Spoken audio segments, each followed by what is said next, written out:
Hello, my friends in Devilry. Stella here, and welcome to The Lair. As you may know, some of the conservatives in town who refer to me as a basement blogger and tell people that I refer to myself as the devil fantasize that I cook up my leftists in a lair. So of course, like the name of our channel that represents the demonization of progress, I've decided to lean into it again. I even made myself a logo for the lair, though I'm sure the very obvious irony will be completely over their heads.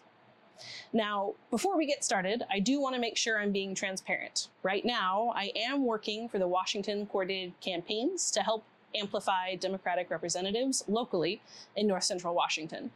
This is the first time I have accepted money from anyone in the political sphere ever. I also want to be clear that they do not have any interest in Progressive Devilry and are not paying me to make content. In fact, I have been told specifically that if I am to continue to make content while working for them, that it needed to be on my own time. So none of Progressive Devilry's content is paid for by any political party and never has been. The coordinated campaigns also do not persuade anyone. They are just about getting out the vote, regardless of who votes, because democracy is the emphasis. So, in addition to working more than 50 hours a week for them canvassing, phone banking, coordinating volunteers, running my own business, and managing a nonprofit, I'm here making educational content for Progressive Devilry. Everything I say is my personal opinion and only representative of myself and the Progressive Devilry channel. So, with that disclaimer out of the way, here we go. Today, we are going to talk about Dominionism. I won't be referring to Dominionists as Christians in this segment because they are some of the farthest sects away from the teachings of Jesus, though they pretend otherwise. And I don't want actual Christians to think that I lump them in the same bucket, because I don't. There are a bunch of videos I want to do that I realized I would really need to explain Dominionism before I could really dig into anything deeper. And Dominic Bonney has already had a great article that he wrote last year about the Seven Mountains Mandate, which I will be exploring next in more detail. The link to his article will be in the description and available in the sources on our website. As usual, this connects directly to Grace City Church, aka Grace City Cult, as we radical AOC leftists refer to the militarized Dominionist evangelical church that has dug its claws deeply into our community. They just finished getting approved to turn King's Orchard Church into a school a few months ago now, to which they, according to Josh McPherson, will make sure it's super manly, with not so many women about to help the soft boys we are raising here in North Central Washington to slay the dragon and get the girl. The name. Here's what's important about the name. The working title for this school for the last 3.5 years was Patrick Henry Academy Patriots, because I was so frustrated with the lack of freedom in our nation. I wanted to name it after the widest, most stubborn, anti-federalist founding father I could think of. School, you can think of this as weird. This is how I think. I count the number of female teachers to male teachers. 32 female teachers, 2 male teachers. My kid's not going there. Love women. But I can't send my 16-year-old son to a highly feminized culture to learn from a bunch of women.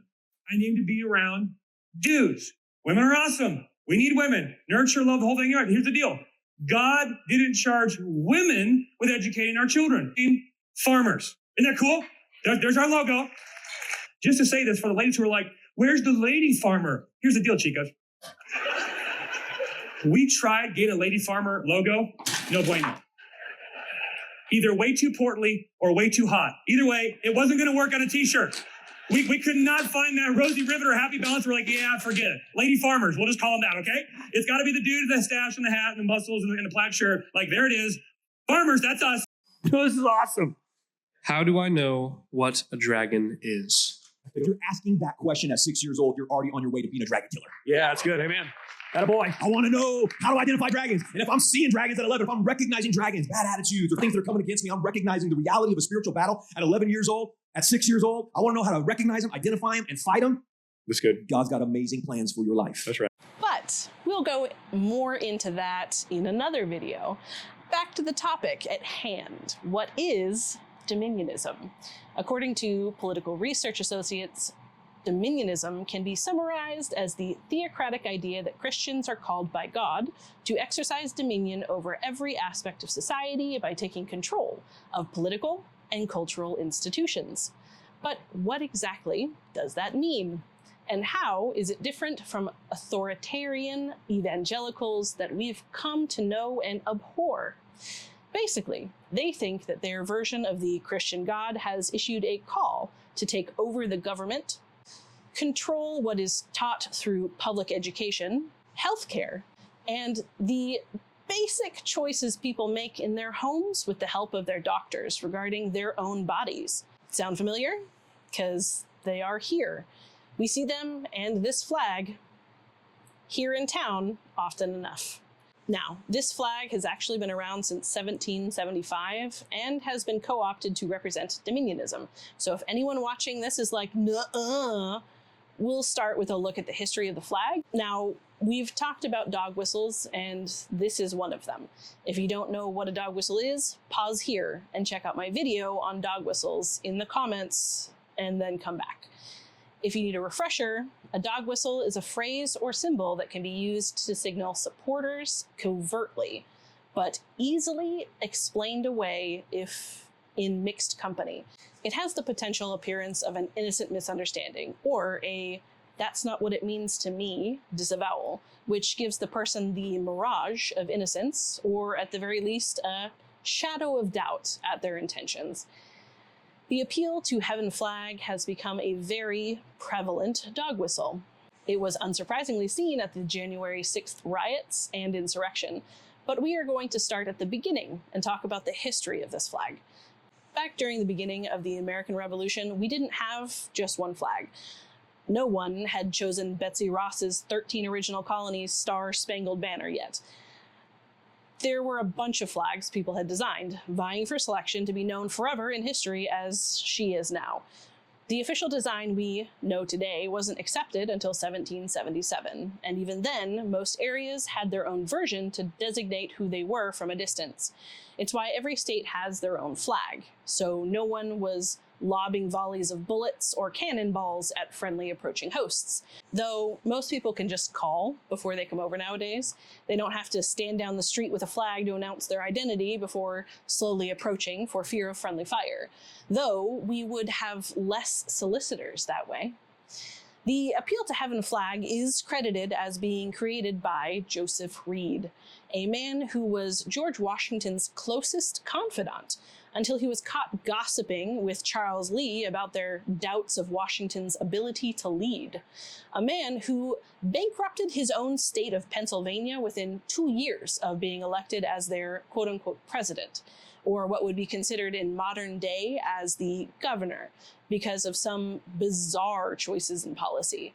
I mean, this dude would stir up riots to attack anyone literally defending people he was attempting to frame as guilty of treason in order to seize their property. This man is called a founding father because of his tangential position to George Washington, and because he basically told the King of England that he couldn't afford him. So that's the kind of person who designed the flag, which, I mean, that is pretty hilarious. But at this point, 1775, it would have been after George Washington had punted him from his side for being a bitchy gossip, and technically being a bit of a treasonous asshole himself.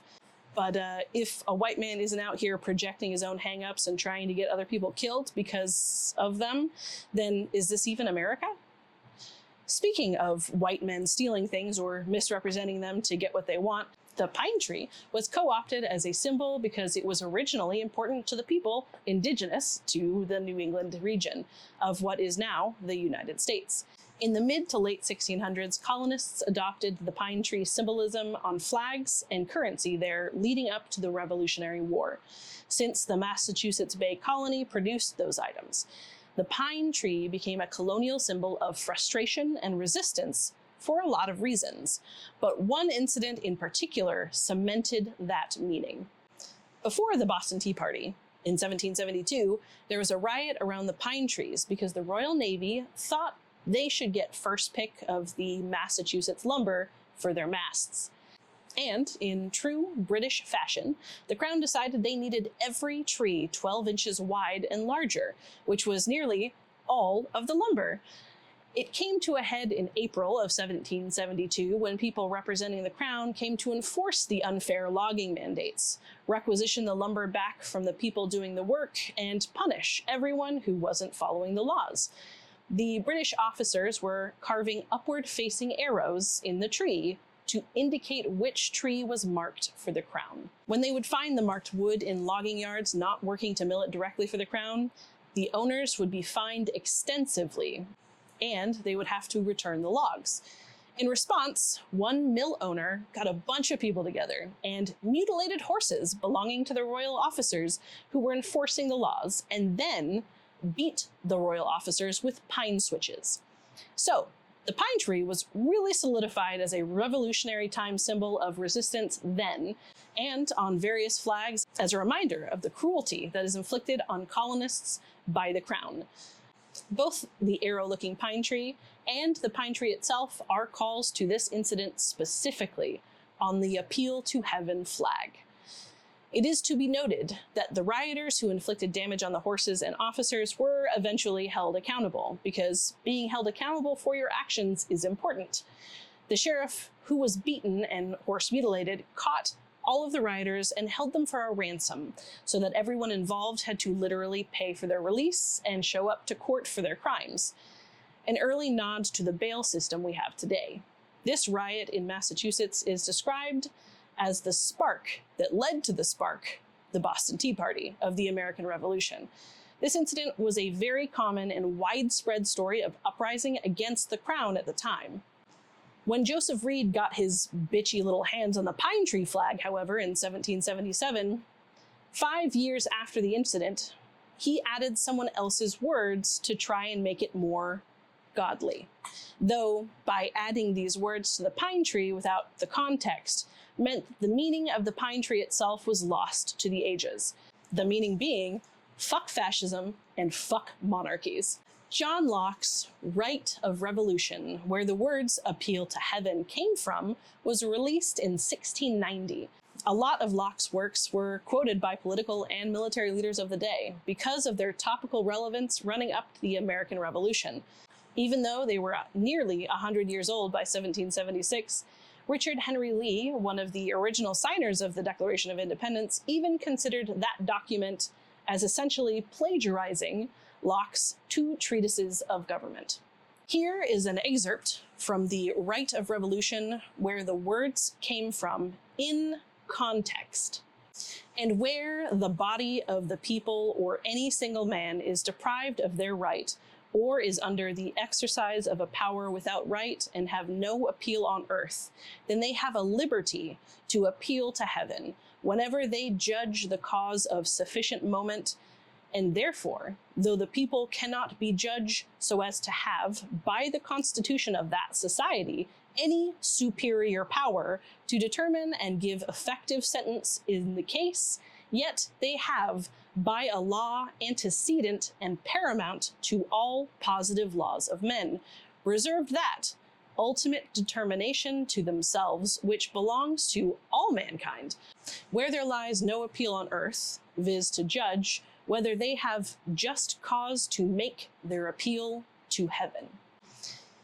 They have liberty to appeal to heaven, and whether they have just cause to make their appeal to heaven doesn't exactly sound Dominionist, because they aren't when put into context, the literal meaning of which is, I have nothing else to lose, this is my last stand, not please God save me / us. Because when put in context, the text reads more like, when they've got you backed into a corner and you don't have any choice left, come out swinging and let Jesus take the wheel.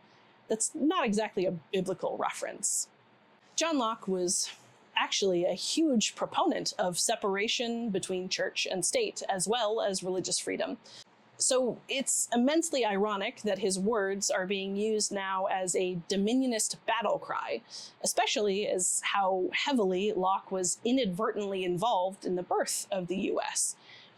Before Reed added the phrase "an appeal to heaven" to the flag, it had already been circulating in large conventions and notable speeches like Patrick Henry's "Give me liberty or give me death." He says, "I repeat it, sir, we must fight. An appeal to arms and to the God of hosts is all that is left to us." As in, they were backed into a corner and the only option left was to say a prayer and fight.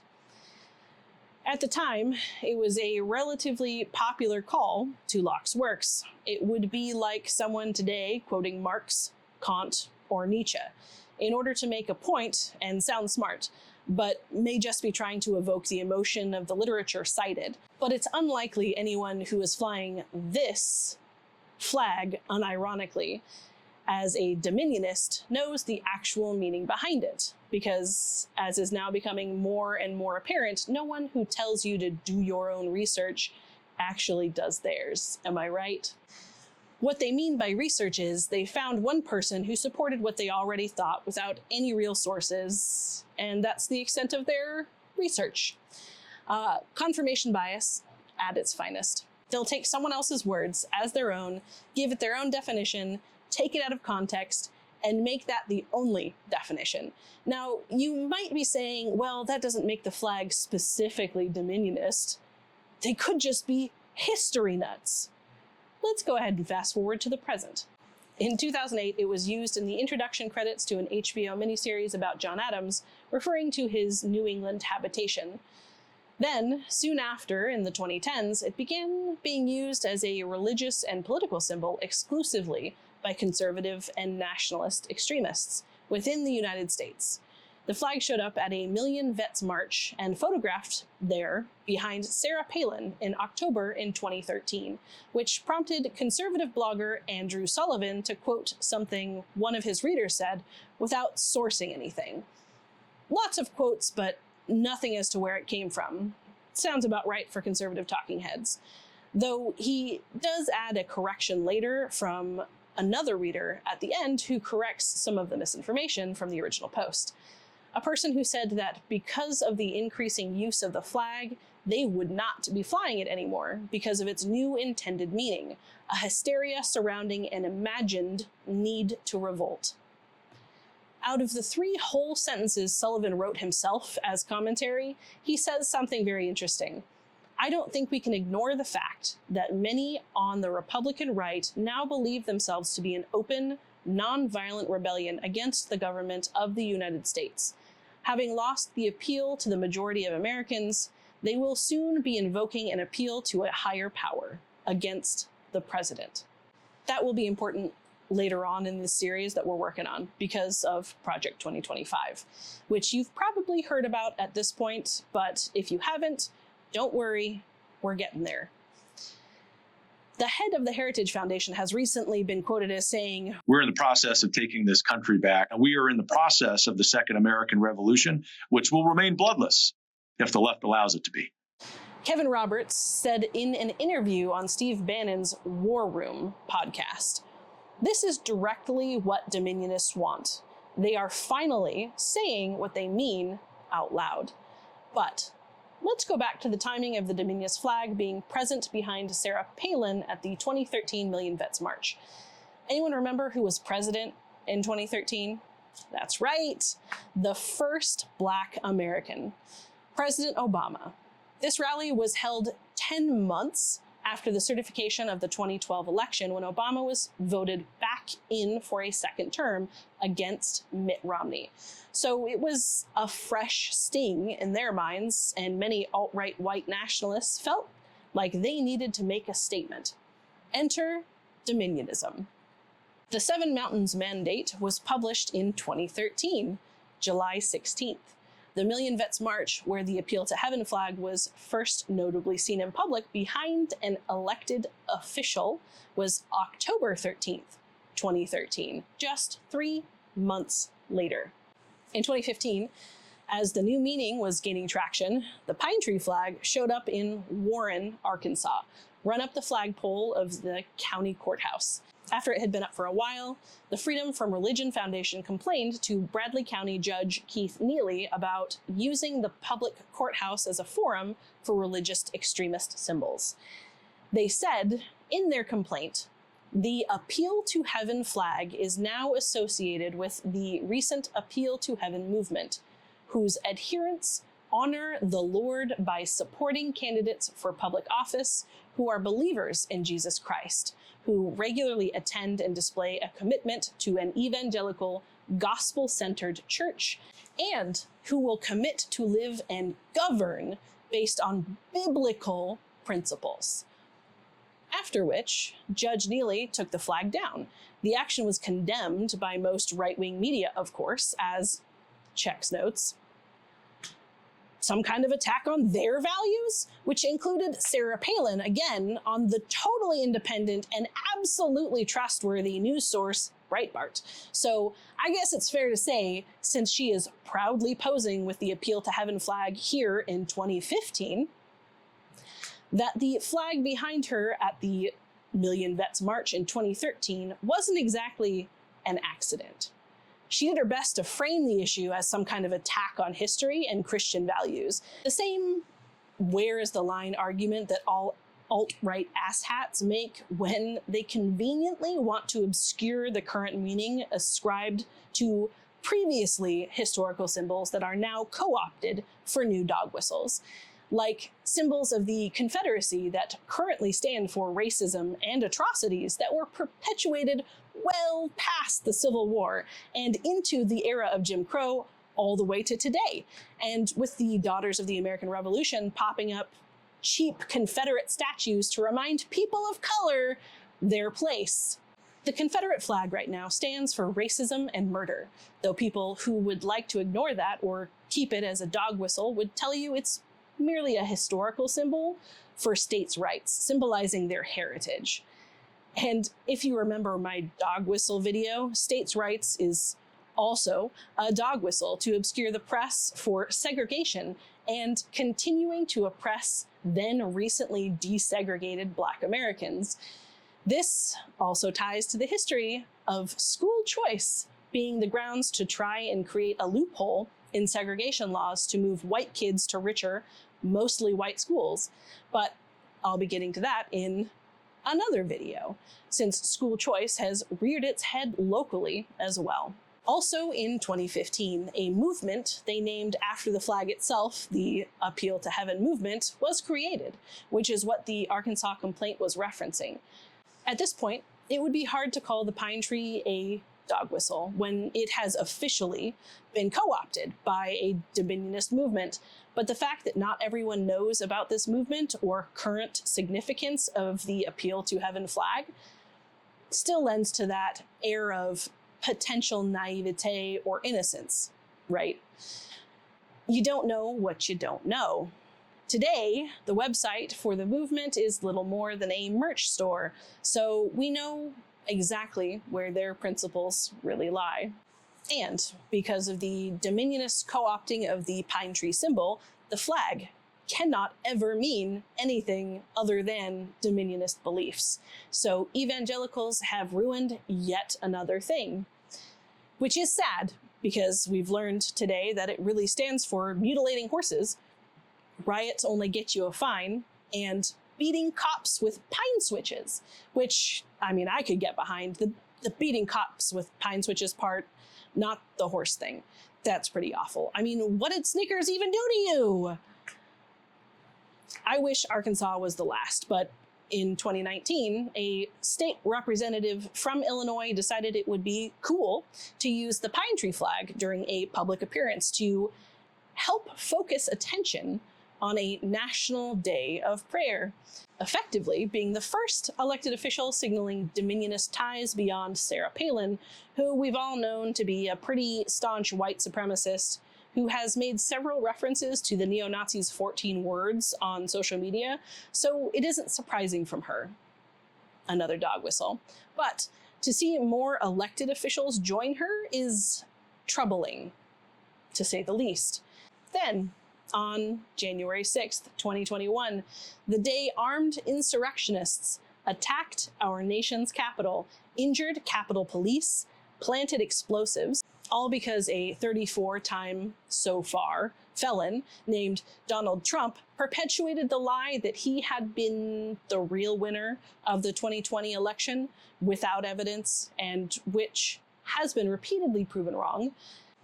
Al Gore has more of a claim to a stolen election than Trump does.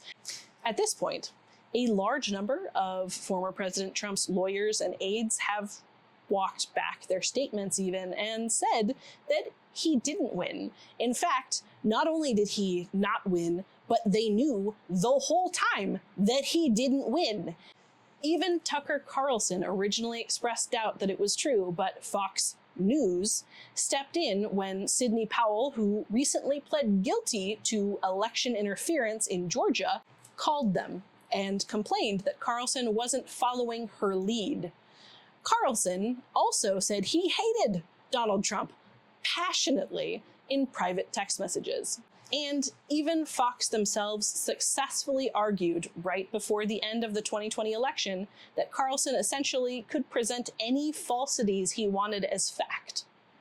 The judge herself wrote, "Fox persuasively argues that given Mr. Carlson's reputation, any reasonable viewer arrives with an appropriate amount of skepticism about the statements he makes," which means that Fox News is not news at all, or rather, not reliable or factual, because only unreasonable, illogical, and naive people would take what Tucker Carlson and other Fox segment hosts say as fact. I'm looking at you, local conservatives, quoting Fox stories as if they are fact. Even your own favorite network thinks you're easy to dupe for money and views, so have fun with that. But, as we've established since the beginning, these people don't do their own research, or the rioters would have come armed with pine switches, not pipe bombs, to the insurrection. And they wouldn't have shown up to begin with to support an insurrection born of lies and patently false talking points spread by a burnt tangerine with arms. Though, it's an interesting thought that these people think they are reasonable and apply skepticism to issues like the election lie. In order for that to be true, and the court has determined that a reasonable person would determine that the claims were fake, then that means that the insurrectionists knew the claims were fake, which also means that wasn't the reason they were there. Suddenly, the appearance of so many of those pine tree flags takes on a whole other meaning.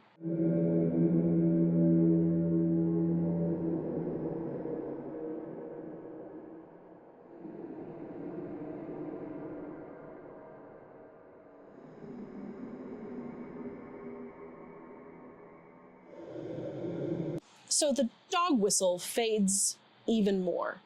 And that brings us to today, where, as I showed earlier, the newly elected Speaker of the House has flown a Dominionist flag in front of his public office. The man second in line for the presidency, Dominionists have been hiding in plain sight using dog whistles and the obscurity they offer to shield themselves and accomplish their goal, which is to take over our government and enforce Christian law over all of us. The law that says that women and people with a uterus don't get bodily autonomy or power over their own medical choices. This man, who is second to the presidency, says that allowing abortions is causing an American Holocaust. As if the genocide of Jewish people is somehow comparable to the right to choose or even stay alive, as some abortions are medically necessary. Partnering with people like Justice Alito, who, while he helped overturn Roe v. Wade in a landmark ruling to tell women what they are allowed to do with their own bodies, somehow has no control over his own wife, who also displayed the Dominionist flag for 2 weeks, supposedly against his wishes, right? Totally. Remember at the beginning when we talked about the basic definition of Dominionism? Well, there we have someone in position to take over the government. We've lost Roe v. Wade through Justice Alito and Amy Coney Barrett and Brett Kavanaugh by Trump, who Both said it was settled law during their confirmation hearings, and they are working real hard on education through Dominionist groups like Moms for Liberty. Luckily, we have been able to fend off their attempts to co-opt the school board in our town at an extremely vulnerable time, but other places have not been so fortunate. So now, when you see these flags around town hanging off of the trucks that like to roll coal past protesters or hanging out in front of homes, you know that they are signaling their desire for Dominionism. They are no longer standing for beating cops with switches, but beating them with crowd control barriers, planting pipe bombs, breaking things, and stealing what doesn't belong to you, and literally shitting on history. And the sad thing is, they're proud of that. They think it's funny to take a shit where someone else works. People who were elected to their positions by them or their peers. Now that we know all of this, it's easy to spot people who don't know what they are talking about. Like the president of our local Moms for Liberty chapter, who just so happened to make a post with an Appeal to Heaven flag and George Washington. Ha!